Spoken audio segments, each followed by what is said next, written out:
Glory to God. நம்முடைய பிதாவாகிய தேவனாலும் நம்முடைய கர்த்தராகிய இயேசு கிறிஸ்துவினாலும் உங்கள் அனைவருக்கும் கிருபை இரக்கமும் சமாதானமும் உண்டாவதாக. ஆமென். அல்லேலூயா. இப்படி நாம் சிந்திக்கும்படியாக தெரிந்து கொண்டதான வேத வசனம் சங்கீதம் 119 73வது வசனம். Psalm 119 verse 73. சங்கீதம் 119 73வது வசனம். உம்முடைய கரங்கள் என்னை உண்டாக்கின, என்னை உருவாக்கின. உம்முடைய கற்பனைகளை கற்றுக்கொள்ள என்னை உணர்வுள்ளவனாக்கும். அல்லேலூயா. உம்முடைய கரங்கள் என்னை உண்டாக்கி என்னை உருவாக்கிட்டு உம்முடைய கற்பனைகளை கற்றுக்கொள்ள என்னை உணர்வுள்ளவனாக்கும் என்று நாம் வசனத்திலே நாம் வாசிக்கிறோம். நம்முடைய ஆண்டவர் உண்டாக்குகிற ஆண்டவர், உருவாக்குகிற ஆண்டவர். அல்லேலூயா. அதனால்தான் ஆண்டவர் சொல்லி இருக்கிறார். சங்கீதம் 94:9 நாம் வாசிக்கும் பொழுது, காதை உண்டாக்கினவர் கேளாரோ, கண்ணை உருவாக்கினவர் காணாரோ என்று சொல்லப்பட்டிருக்கிறது. அல்லேலூயா. நம்மை உண்டாக்கின ஆண்டவர், நம்மை உருவாக்கின தேவன் அவர். அவரே நம்மளுடைய கண்ணையும் காதையும் உண்டாக்கினவர் என்று ஆண்டவர் தெளிவாக சொல்லுகிறார்.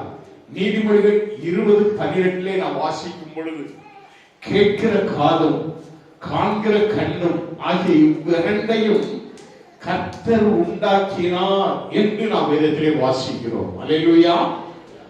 ஆண்டவர் நம்முடைய கண்ணையும் காதையும் மாத்திரமல்ல, நம்முடைய அனைத்து உருவத்தையும் அவர்தான் நமக்கு என்ன செய்தார்? உருவாக்கிறார்.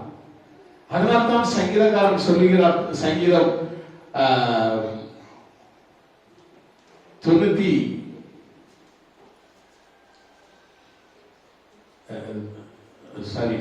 103 கர்த்தரே தேவன் என்று அறியுங்கள், நாம் அல்ல அவரே நம்மை உண்டாக்கினார், நாம் அவர் ஜனங்களும் அவர் மேய்ச்சலின் ஆடுகளுமாய் இருக்கிறோம் என்று சொல்லுகிறார். அல்லேலூயா. பிரியமானவர்களே, சங்கீதம் 95:6 வாசிப்போம் என்று சொன்னால், நம்மை உண்டாக்கின கர்த்தருக்கு முன்பாக நாம் பணிந்து குனிந்து முழங்காற்படியிட கடவோ வாருங்கள் என்று ஒரு அழைப்பு விடுவிக்கப்பட்டிருக்கிறது. காரணம் என்ன? நம்மை உண்டாக்கின ஆண்டவர், நம்மை உருவாக்கின ஆண்டவர். ஆம்சந்திரம் அவருடைய கண்கள் நம் ஒவ்வொருவரையும் பார்த்து கொண்டிருக்கிறது.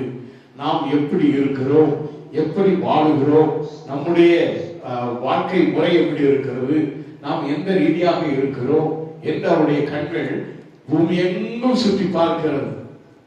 எல்லாரையும் பார்த்து கொண்டிருக்கிறார். அதனால்தான் இந்த 119 நான் வாசிக்கும் பொழுது, 73வது வசனத்தை வாசிக்கும் பொழுது சங்கீதக்காரன் ஒரு காரியத்தை சொல்லுகிறார். ஆம்சோதரம், உம்முடைய கற்பனைகளை கற்றுக்கொள்ள என்னை உணர்வுள்ளவன் ஆக்கும். உம்முடைய கரங்கள் என்னை உண்டாக்கி என்னை உருவாக்கிட்டு, அவரால் உருவாக்கப்பட்ட நாம் எப்படி இருக்கிறோம்? உணர்வுள்ளவர்களாக இருக்கிறோமா? ஒரு முறை எசேக்கியேல் தீர்க்கதரிசியை ஆண்டவர் ஒரு பள்ளத்தாக்கை நோக்கி அழைத்துக் கொண்டு செல்கிறார். நீங்க 37 எசேக்கியேல் 37ஆம் அதிகாரத்தை எடுத்துக்கொண்டால் அங்கு நீங்கள் பார்க்கலாம். அந்த பள்ளத்தாக்கிலே அவரை அழைத்துக் கொண்டு சென்ற பொழுது அதை சுற்றிலும் நடக்க பண்ணினார் என்று நாம் வாசிக்கிறோம். 2வது வசனத்தில் 37 எசேக்கியேல் 37:2 நாம் வாசிக்கிறோம். இதோ பள்ளத்தாக்கின் வெட்ட வெளியிலே அந்த எலும்புகள் மகாத்தடாய் கிடந்தது, அவர்கள் மிகவும் உலர்ந்ததுமாக இருந்தது. உலர்ந்த எலும்புக்கு உணர்வு இருக்குமா? உலர்ந்த எலும்புக்கு உணர்வு இருக்குமா? சங்கீதக்காரன் சொல்றான், கருத்தாக என்ன செய்து உண்டாக்கி உருவாக்கி உடைய கற்பனைகளின்படி நடக்க என்னை உணர்வுள்ளவன் ஆக்கும். வளர்ந்த எலும்புகள் இதை அவனுக்கு காண்பித்து 3வது வசனத்துல கேட்கிறாரு. ஆண்டவர் கேட்கிறாரு, என்ன கேட்கிறாரு? அவரை என்ன நோக்கி, மனுபுத்திரனே, இந்த எலும்புகள் உயிரடையுமா? இந்த எலும்புகள் உயிரடையுமா? சில ஆண்டவர் எழுதுகிறாரு, ஒவ்வொருவரையும் பார்த்தவங்க தான் கேட்கிறாரு. சில வேளை சில குடும்பத்துல சில பிள்ளைகளை பார்த்து சொல்லுவாங்க, நீ விளங்கிட்டியாடா, நீ எப்படா விளங்குவ, நீ எப்படா நீ உணர்வுள்ளவனா மாறுவ, நீ எப்படா நல்லா வருவ கேட்பாங்க இல்ல. ஆண்டவர் வளர்ந்த எலும்புகளை பார்த்து கேட்கிறாரு, எப்பொழுது உயிரடையும்? அல்லேலூயா கேட்கிறாரு. அவர் கேட்ட உடனே அந்த எசேக்கியேல் தீர்க்கதரிசி என்ன சொல்றாரு? அதற்கு நான், கர்த்தராகிய ஆண்டவரே தேவரீர் அதை அறிவீர். அல்லேலூயா. ஒருவேளை உங்களுடைய குடும்பத்துல உங்களுடைய பிள்ளைகளே நீங்க பார்த்து, இல்லைன்னா உங்க குடும்பத்துல யாராவது ஒருத்தர் இப்படி ஒரு உணர்வில்லாத ஒரு வாழ்க்கை, எந்த ஒரு காரியத்திலும் செயல்படாத ஒரு வாழ்க்கை, நல்லா வராத ஒரு உணர்வில்லாத வாழ்க்கை வாழ்ந்து கொண்டிருந்தோம், அவங்களை கொடுத்து நீங்க கவலைப்படுறீங்களா? கர்த்தர் அதை அறிவார். அல்லேலூயா. ஒரு நாள் வரும். அல்லேலூயா. ஒரு சொல்லுங்க, ஒரு நாள் வரும். நிச்சயம் அந்த நாள்ல அவனுக்கு ஒரு பெரிய ஒரு மாற்றத்தை பார்க்கலாம். அல்லேலூயா. அல்லேலூயா. அது ஒரு நாள் 2 நாள்னு சொல்ல முடியாது. இங்க யோவான் 5ஆம் அதிகாரத்தை எடுத்துக்கிட்டாங்க. யோவானின் சுவிசேஷம் 5ஆம் அதிகாரத்தில் அப்படியே வாங்க. 5ஆம் அதிகாரம் அதை நீங்க பார்க்கலாம்.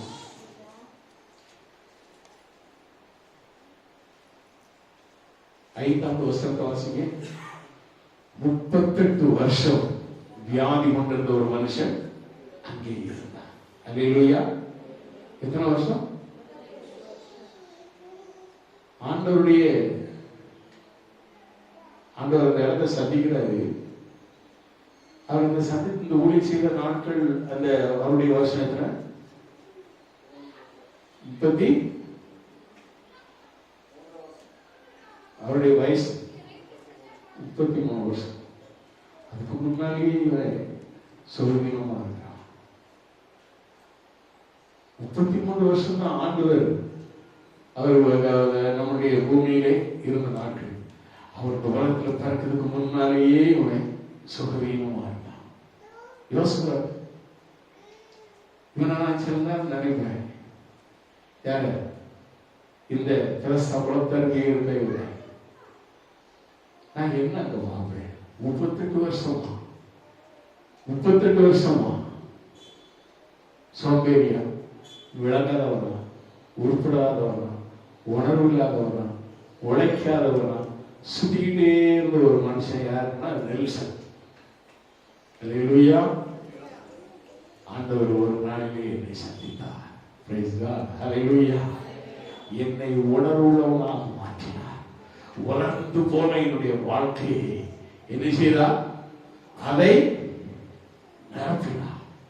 அதை நம்ம பார்க்கிறோம். உணர்ந்த எலும்புகள் அதுக்குள்ளே ஆவி வந்த பொழுது அவை உயிரடைந்தது என்று நாம் பார்க்கிறோம். 5ஆவது வசனத்தில் நீங்கள் அதை பார்த்தீர்கள் என்றால் 37:5 நாம் வாசிக்கும் பொழுது, கர்த்தராகிய ஆண்டவர் இந்த எலும்புகளை நோக்கி, இதோ நான் உங்களுக்குள் ஆவியை பிரவேசிக்க பண்ணுவேன், அப்பொழுது உயிரடைவீர்கள் என்று சொல்லப்பட்டிருக்கிறது. அல்லேலூயா. தேவனுடைய பிள்ளைகளே, 38 வருஷம் வாழ்க்கையை வீணடித்துக் கொண்டிருந்த ஒரு வாழ்க்கையை ஆண்டவர் என்ன செய்கிறார்? சந்திக்கும் பொழுது அவருடைய ஆவியை நமக்குள்ளே அனுப்புகிறார். நாம் உயிரடைகிறோம். நம்மை உருவாக்குகிறார். என்னை ஆண்டவர் அப்படி உருவாக்குகிறவர் மாத்திரமல்ல, என்னை ஊழியத்திற்கு அழைத்து தெரிந்து கொண்டு இன்றைக்கும் ஆண்டவருடைய ஊழியத்தை செய்ய முடியாது ஒரு ஊழியக்காரன் நிலைநிறுத்திருக்கிறார். நம்முடைய பிள்ளைகளை நம்முடைய ஆண்டவர் உண்டாக்குவது மாத்திரமல்ல, நம்மை உருவாக்குகிற ஆண்டவர். ஹல்லேலூயா. ஹல்லேலூயா. உன்னையும் என்னையும் ஆண்டவர் உருவாக்குவார். ஒருவேளை இந்நாள் வரையில் நம்முடைய வாழ்க்கை ஏதோ ஒரு விதத்திலே உணர்வில்லாதபடி உலர்ந்த எலும்புகளை போல, ஒரு ஆவி இல்லாமல், அனல் இல்லாமல், ஒரு காய்ந்த ஒரு வாழ்க்கை, பட்ட ஒரு வாழ்க்கை, ஒரு ஐக்கியம் இல்லாத வாழ்க்கை. வளர்ந்த எலும்புகள் அவங்க பார்த்த பொழுது அந்த எலும்புகள் அங்கங்க கிடந்திருக்கு. எலும்பு நீங்க பாத்தீங்கன்னா கொஞ்ச நாள்ல மூட்டை விட்டுலாம் கலந்து கை கால்கள் எல்லாமே தனித்தனியா போயிடும். அவங்க அங்க தீய அந்த பழத்தாக்கள் கிடந்த எலும்புகள்லாம் எந்தெந்த எலும்புகள் எங்க கிடந்ததோ தெரியாது. ஆனால் ஆண்டவருடைய ஆவி நாம் அதை பார்க்கிறோம். 37வது அதிகாரம் அதிலே உலர்ந்த எலும்புகளை கர்த்தருடைய வார்த்தையை கேளுங்கள் என்று சொல்லி நாம் அதை பார்த்த பொழுது அங்க நாம் பார்க்கிறோம் அவைகள் உயிர் அடைகிறது.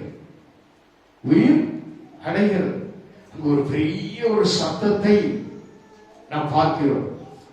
அந்த எலும்புகளுக்கு தீர்க்க தரிசனம் உரைத்த பொழுது அவைகள் என்ன செய்கிறது?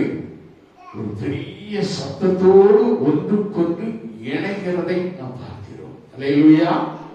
ஒன்றுக்கொன்று பெரிய இரைச்சல் உண்டாகி 7வது வசனத்தை நீங்க வாசிக்கும் பொழுது, எனக்கு கட்டளையிட்டபடியே நான் தீர்க்க தரிசனம் உரைத்தேன். நான் தீர்க்க தரிசனம் உரைக்கையில் ஒரு இரைச்சல் உண்டாயிற்று. இதோ அசைவு உண்டாகி ஒவ்வொரு எலும்பும் தன் எலும்போட சேர்த்து கொண்டது. அல்லேலூயா. காரணம் என்ன? அங்கங்க பிரிந்து கிடந்த எலும்புகள். அந்த இரைச்சல் என்ன?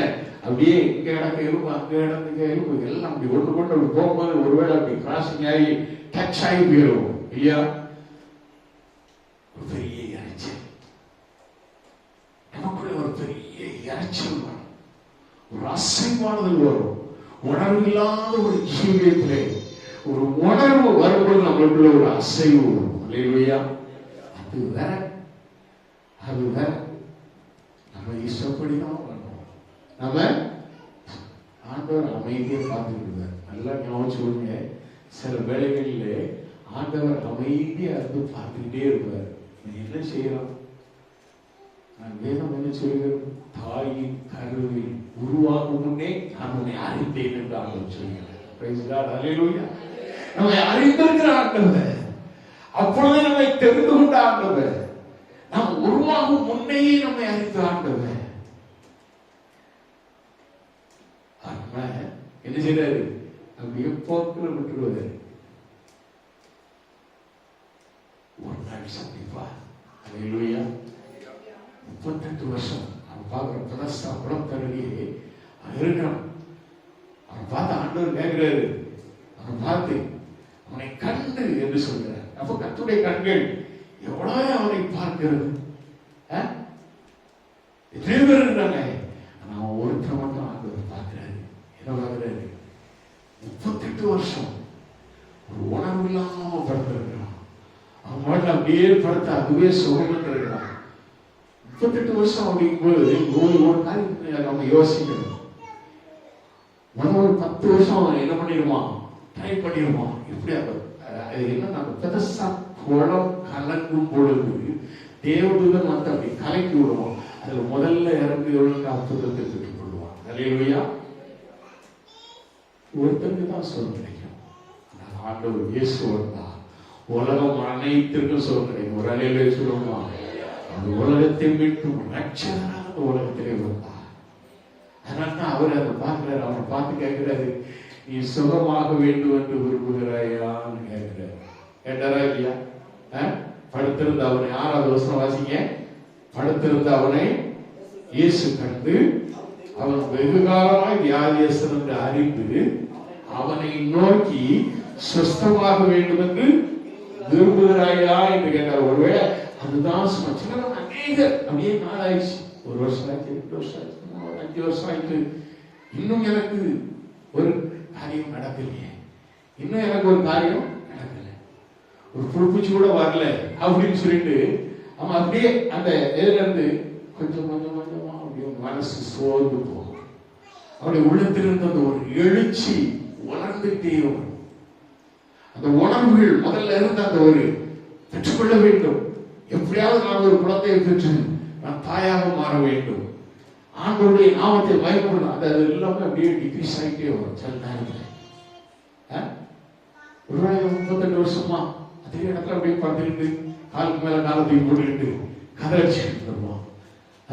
திடீர்னு வந்து தேவதூதன் கலக்கும் போது ஒரு வேலை உருண்டு மேல நடக்க முடியலங்கிறதுனால உருண்டு போறதுக்கு முன்னால வேற ஒரு நோயாளி அவன் என்ன பண்ணுவான், குருடனா இருந்தா கூட ஓடி போய் எப்படியோ உள்ள போய் விழுந்துருவோம், பொறுத்தல் விழுந்து கலந்து இருந்திருக்கும். அல்லேலூயா. ஆனா இவனுக்கு கிடைக்கல. ஆண்டவரை தேடி வந்தார். அல்லேலூயா. நம்முடைய வாழ்க்கையில் நம்மை தேடி வருகிற ஒரே தெய்வம் இயேசுதான். நம்மை பார்த்து கொண்டே இருப்பார். 38 வயசு நான் ரட்சிக்கப்படும். நான் ரட்சிக்கப்படும் 38. அப்ப 38 வருஷம் இந்த வியாதியை நான் பார்க்கிறேன். ஆண்டவர் கேட்கிறாரு, நீ சொஸ்தமாக வேண்டும் என்று விரும்புகிறாயா? அல்லேலூயா.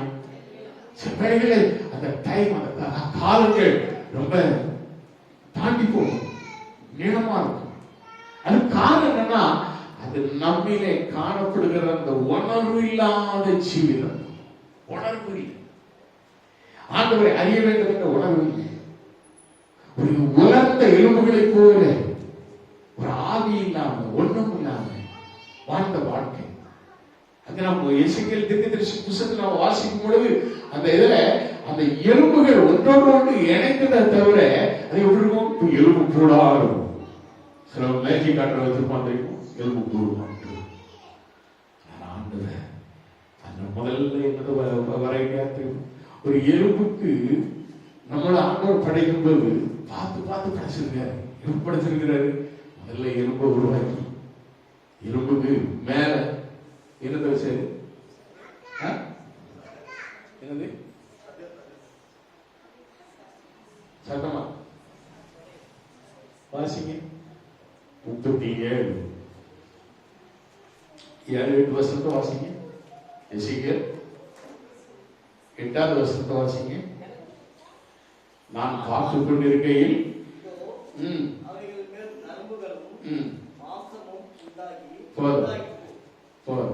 என்னது உண்டாச்சு? முதல்ல நம்ம சிந்திக்கிறது மாதிரி ஆண்டவர் சிந்திக்க மாட்டாரு. நரம்ப முதல்ல ஆண்டவர் உருவாக்கி அதுக்கு மேலதான் மாம்சத்தை என்ன செய்யறாரு, உண்டாக்குறார். அல்லேலூயா. அதை நம்ம பாக்குறோம். இப்ப வாசிங்க, மேல வாசிங்க. மேற்புறம் எங்கும் தோலினால் மூடப்பட்டது. இப்போ 3வது தான் தோலினாலே மூடுகிறார். அல்லேலூயா. இப்ப நரம்ப உருவாக்குகிறாரு, அதுக்கு மேல சதைய வைக்கிறாரு, அதுக்கு மேல தோலினாலே மூடுகிறார். அல்லேலூயா. ஆண்டவர் அவருடைய படைப்பின் ஒவ்வொரு காரியமும் மிகுந்த ஆச்சரியமானது, அதிசயமானது. அதனால தான் சங்கீதக்காரன் சொல்லும்போது நான் அதிசயமான பிரமிக்கத்தக்க அதிசயமாக உருவானேன் அப்படின்னு சொல்றேன். உண்டாக்கப்பட்டேன் பிரமிக்கத்தக்க அதிசயம். மனுஷன் ஒவ்வொருடைய பிறப்புமே ஒரு பிரமிக்கத்தக்க ஒரு அற்புதமான ஒரு படைப்பு. இப்ப பாருங்க, ஆனாலும் அவைகளில் ஆவி இல்லாது இருந்தது. எல்லாம் பண்ணியாச்சு. ஆவி இல்லைன்னா இப்ப சதையினாலே மூடப்பட்டாச்சு, தோலினாலே மூடப்பட்டாச்சு. இப்ப அது எப்படி கிடக்கும்? பாடியா கிடக்கும். பாடியா கிடக்குன்னா என்ன அர்த்தம்?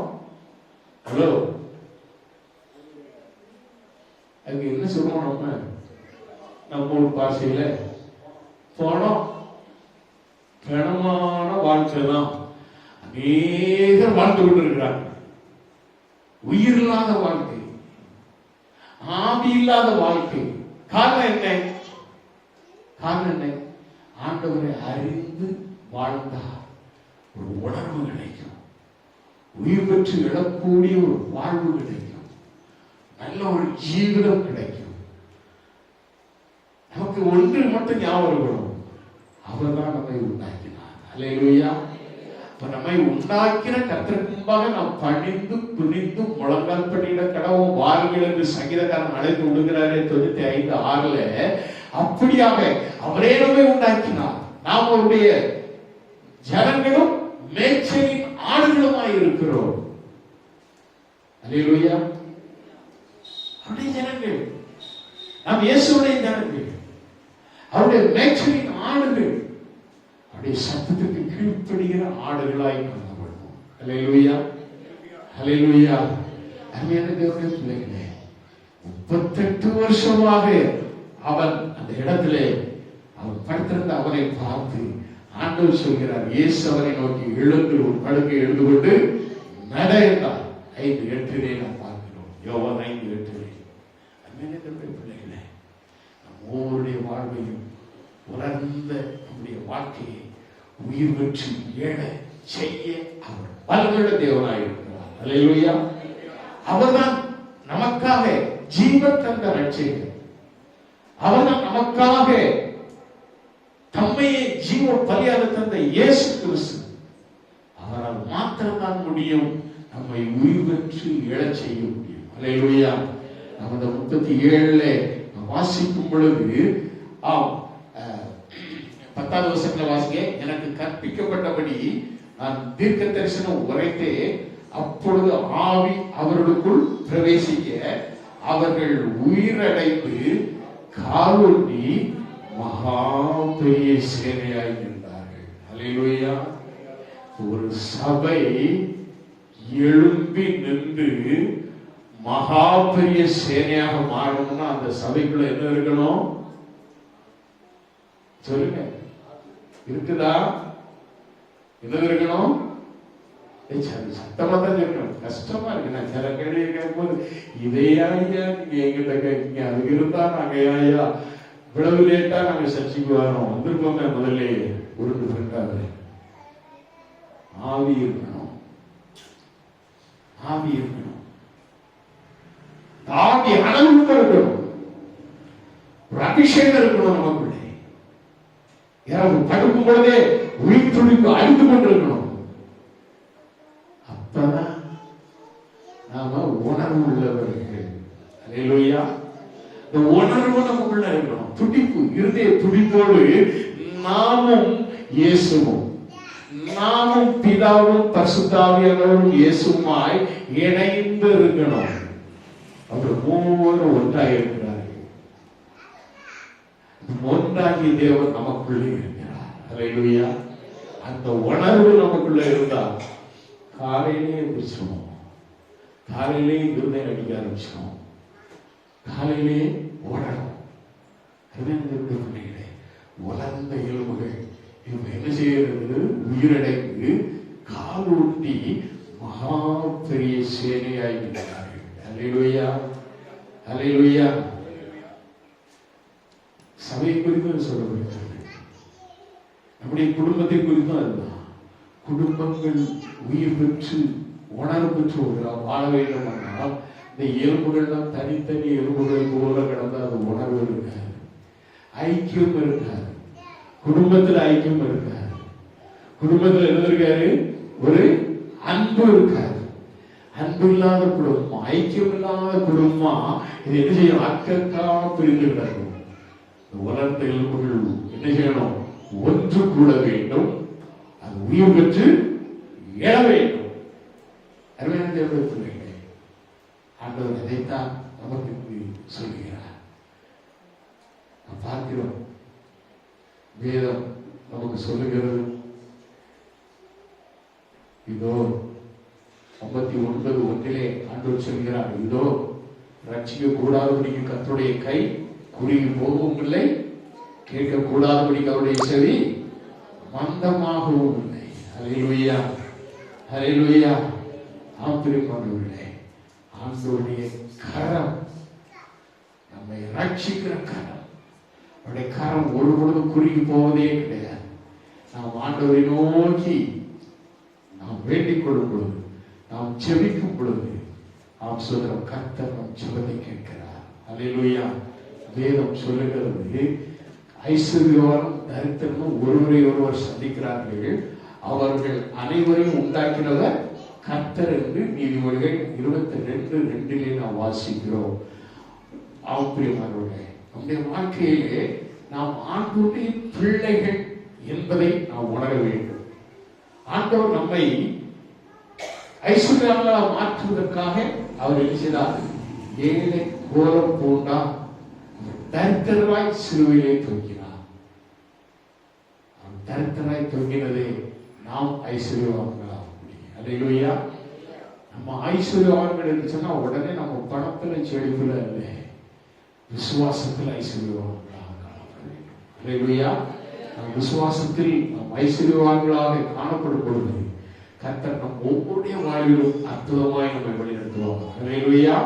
ஏசாயா 44:24 ஆண்டவர் சொல்லுகிறார், ஒரு மீட்பெரும் தாயின் கர்ப்பத்தில் உன்னை உருவாக்கினவருமாகிய கர்த்தர் சொல்லுகிறதாவது, நானே எல்லாவற்றையும் செய்கிற கர்த்தர், நான் ஒருவராய் வானங்களை விரித்து நானே பூமியை பரப்பினவர் என்று சொல்லுகிறார். அல்லேலூயா. நானே உன்னை உருவாக்கினவர், நான் சொல்லுகிறேன், நான் எல்லாவற்றையும் செய்கிற கர்த்தர் என்று ஆண்டவர் சொல்லுகிறார். நம்முடைய வாழ்க்கையில் எது எது நடக்கவில்லையோ அதை நாம் ஆண்டவரிடத்தை சொல்ல வேண்டும். நம்ம ஆண்டவரை பார்த்து நம்ம அப்படி சொல்லாம என்ன செய்கிறோம்? ஒரு தர்க்கம். அதை குறித்து வேற என்ன சொல்கிறது அப்படின்னு சொன்னா, நாம 45 ஏசாயா 45:1 வாசிங்க. மண்ணோடுகளுக்கு ஒத்த ஓடாயிருந்தும் தன்னை உருவாக்கினவரோட வழக்காடுகிறவனுக்கு ஐயோ. களிமண் தன்னை உருவாக்கினவரை நோக்கி என்ன செய்கிறாய் என்று சொல்ல தகுமோ? உன் கிரியையானது அவர்களுக்கு கைகள் இல்லை என்று சொல்லலாமோ? அல்லேலூயா. உன் கிரியையானது அவருக்கு கை இல்லை அப்படின்னு நம்ம சில நேரத்தில் சொல்லுவோம். அவருக்கு கண் இருக்கா, அவருக்கு காது இருக்கா, நான் பல நாள் நான் ஜோம் பண்ணனே, அவர் கேட்டாரா, எனக்கு எந்த ஒரு பதிலுமே இல்லை. போன வாரம் தான் சொன்னேன், பைக் ஸ்டடியில் நினைக்கிறேன், சொல்லும்போது ஒரு அம்மா ரொம்ப காலம் விசுவாசம், அவங்க ஒரு காரியத்தை வச்சு அவர்கிட்ட ஜெபம் பண்ணீங்க. அப்புறம் என்ன அந்த ஜெபத்தை கேட்டுக்கிட்டு இருக்காங்க. அந்த அம்மா வசதி போட்டு ஜெபம் பண்ணுங்க. கேட்ட உடனே அடுத்தவங்க கேட்டிருக்காங்க, அம்மா நீங்க இந்த காரியத்துக்காக நீங்க ஜெபம் பண்ணீங்களே, கர்த்தர் உங்களுக்கு கொடுத்தாரு. எனக்கு அப்பவே தெரியும் அவர் கொடுக்க மாட்டாருன்னு நினைச்சுதான் நான் இருந்தாலும் ஜெபம் பண்ணுவேன். ஹலோ, எனக்கு அப்பவே தெரியும். நான் இத்தனை வருஷமா நானும் கேட்டுருக்கேன், அவர் எனக்கு தரல, இருந்தாலும் நான் என்ன பண்ணேன்? ஜெபம் பண்ணேன். இது என்ன விசுவாசம்? ஆண்டவர் சொன்னார், கடுகளவுக்கு விசுவாசம் உண்டானா, நீங்க இந்த மலையை பார்த்து தேர்ந்து போய் என்று சொன்னால் அது உங்களுக்கு உண்டா? அல்லேலூயா. கடுகளவு விசுவாசம். கடுகு என்பது என்னது? சின்னதா? பூரண விசுவாசம். கடுகு எல்லா விதைகளையும் சின்னது அப்படின்னு பைபிள் சொல்லுது. அவங்க சின்ன கடுகு அது பூரணம், அதுக்குள்ள எந்த கேப்மே இருக்காது. நீங்க அதை குளிக்கு பார்த்தீங்கன்னா என்ன வர சத்தமே வராது. எல்லா விதைகளையும் அப்படி குளிக்கு பார்த்தீங்கன்னா காஞ்ச உடனே கடலைக்காயா இருந்தாலும் குடுக்கும், எதுவா இருந்தாலும் குடுக்கும். ஆனால் இது பூர்ணமாக இருக்கும். அதனாலதான் எண்ணெயில அப்படி போட்ட உடனே டொப்புன்னு வெடிக்கும். எண்ணெயில போட்ட உடனே கொதிக்க எண்ணெயில அப்படி போட்ட உடனே வெடிக்கிறா இல்லையா? காரணம் என்ன? அதுக்குள்ள என்ன இல்லை? கேப். அதே கொதிக்க இதுக்குள்ள நீங்க தேங்காய உடனே ரொம்ப நேரம் கழிச்சு வெடிக்கும். ஆனா கடுகு பூர்ணம் எல்லாம் கூடி அப்படியே எல்லாம் நீங்க உரிச்சீங்கன்னா ஒரு சின்ன தொழில் மட்டும்தான் வரும், வெளியே அந்த விசுவாசம், பூர்ண விசுவாசம் வேண்டும். பூர்ண விசுவாசம். 11:24 மார்க்கு 11:24 எடுத்து வாசிங்க.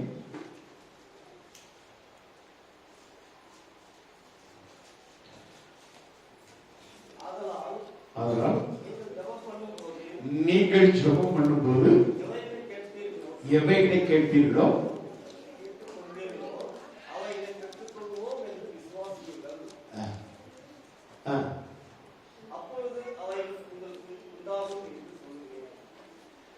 ஆதலால் நீங்கள் ஜெபம் பண்ணும்போது எவைகளை கேட்டுக்கொள்வீர்களோ அவைகளை பெற்றுக்கொள்வோம் என்று விசுவாசியுங்கள், அப்பொழுது அவைகள் உங்களுக்கு உண்டாகும் என்று சொல்லுகிறேன் என்று இயேசு சொல்கிறார். உண்டாகும்.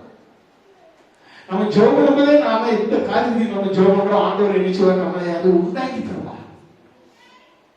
அவர் உருவாக்குகிற ஆண்டவர்,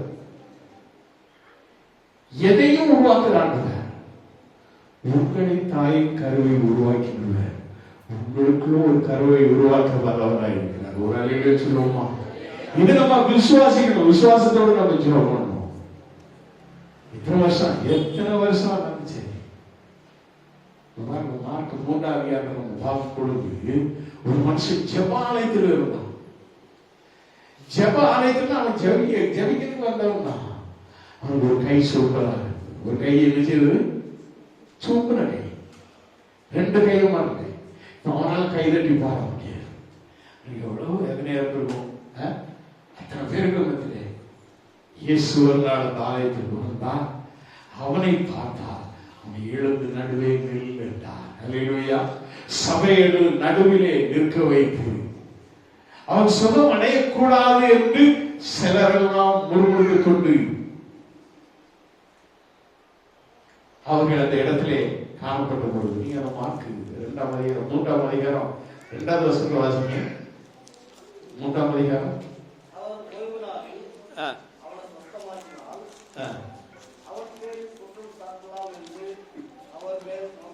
அப்ப சுகமாக கூடாது, நீ நல்லா இருக்க கூடாது நினைக்கிறவங்க நிறைய பேர் இருப்பாங்க. உன்னை உருவாக்கணும்னு ஆண்டவர் நினைப்பாரு, உனக்குள்ள உருவாக்கணும்னு ஆண்டவர் நினைப்பாரு. நல்ல சொல்லுவார். 2 தான் சொல்றேன். விசுவாசத்தோடு ஏற்றுக்கொள்வார். உன்னை உருவாக்கணும்னு ஆண்டவர் நினைப்பாரு, உனக்குள்ளையும் உருவாக்கணும்னு ஆண்டவர் நினைப்பாரு. ஆனா நீ உருவாகவே கூடாதுன்னு ஒரு கூட்டம் நினைக்கணும். உற்றார உறவினர்களோ அக்கப்பக்கத்தோட யாரும் இருக்கணும். நீ நல்லா இருக்க கூடாதுன்னே நினைப்பாங்க, நீ விளைக்கிற கூடாதுன்னே நினைப்பாங்க. இயேசு பார்த்து அவர்களுக்கு மத்தியிலே நீ சாட்சியாய் நடுவே நெல் என்று சொன்னவர் உன் கையை நீட்டு சொன்னார். கையை செய்வது மறுகையை போல நீட்டு. இப்ப என்ன செய்யுமா, 2 கையை தட்டி கேட்டீங்களா? எங்க கேட்டீங்கன்னா 2 கையை தட்டி இதுக்குள்ள ஆரம்பிச்சிருக்கோம். கையை நீட்டுன்னு சொன்ன பொழுது அந்த கை மறுகையை போல மாறிட்டு 2 கையும் தட்டி என்ன செஞ்சிருவோம், ஆண்டவரை சோதனைக்கிறோம். அல்லேலூயா, அல்லேலூயா. இதுதான் ஆண்டவர். இந்த ஜனத்தை எனக்கென்று ஏற்படுத்தினேன், இவர்களை துணியை சொல்லி வருவார்கள் என்று ஏசாயாவின் மூலமாக சொன்னார்.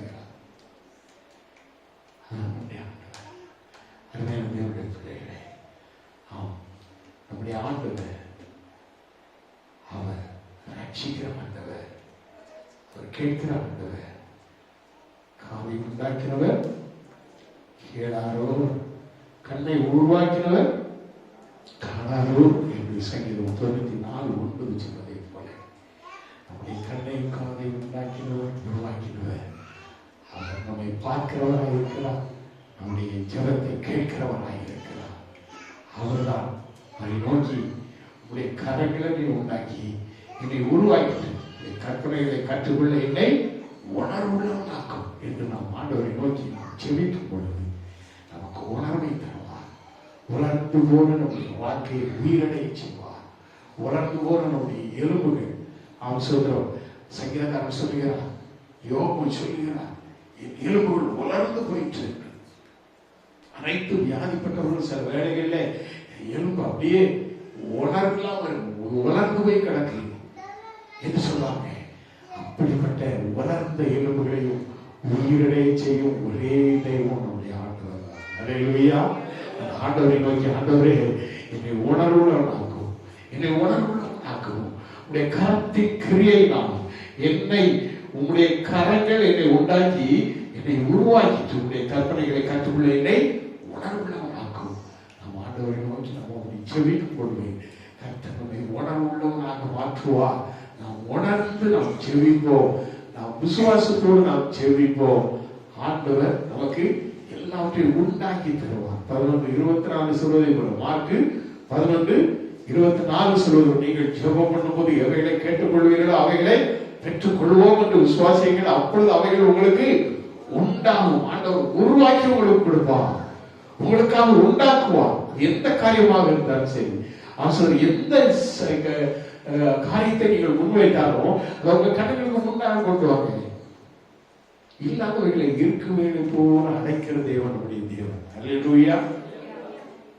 ஒரு பொருள் வாங்கணும்னு நினைக்கிறீங்க, என்ன எனக்கு வீடு கட்டணும்னு நினைக்கிறீங்க, உங்க கண்ணுகளுக்கு முன்னால ஒரு அழகான வீடு கட்டப்போகிறதா நினைச்சு நீங்க ஜெபம் பண்ணுங்க, உண்டாக்கி தருவாங்க.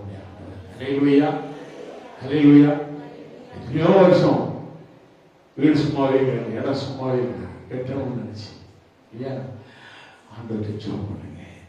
கர்த்தர் உண்டாக்குகிற ஆண்டவர். அல்லேலூயா.